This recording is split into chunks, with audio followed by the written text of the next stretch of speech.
In the healthcare profession, we look up to doctors more than nurses due to the fact that we were taught that they were the big dogs, that they were the ones we go to the most, that we see once we become sick, the ones who could diagnose us, the ones who were, the big bosses, the ones that were head in charge.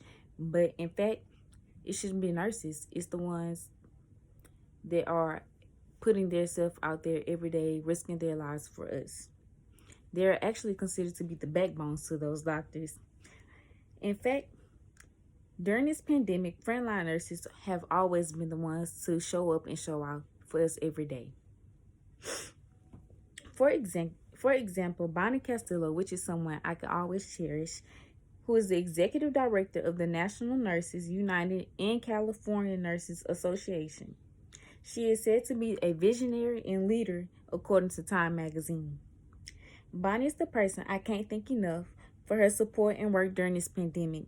She was the first person to recognize that we didn't have equipment. Well, the nurses didn't have enough equipment due to us having lack of it. We didn't have that much for us to be in such a horrific pandemic.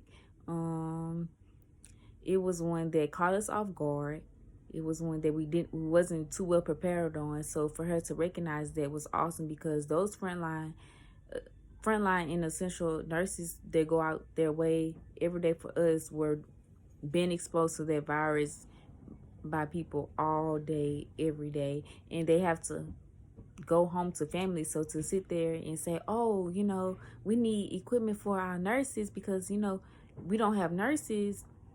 How can we help those that are sick, Bonnie Castillo is one I got cherish because I have family and friends who are nurses. So with them going to work every day, now having the protective gear that they needed or the equipment that they need to help these people, and the fact that they're getting exposed and coming back home is very, very, very, very, very, very horrifying, because you don't know if you're immune to it or not.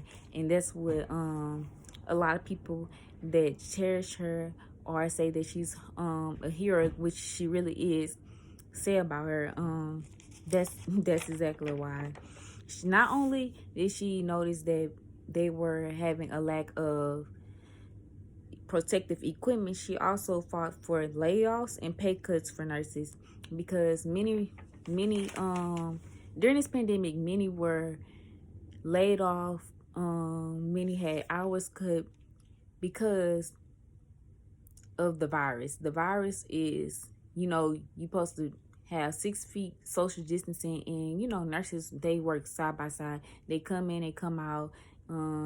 They work together, and they work not in a small area, but pretty much in a small area. So for her to do that was very heroic also. During this rough and difficult time, not only in the country but the world, Bonnie Castillo showed dedication in heroic ways to me that I'll forever cherish. She's not just a superhero to me, but to all. She's one that we could always cherish, one that I know many nurses could now look up to, who could say, oh, I want to be like Bonnie. I could take lessons from Bonnie because she cares about her people, and not many jobs can say that. So, Bonnie Castillo, thank you.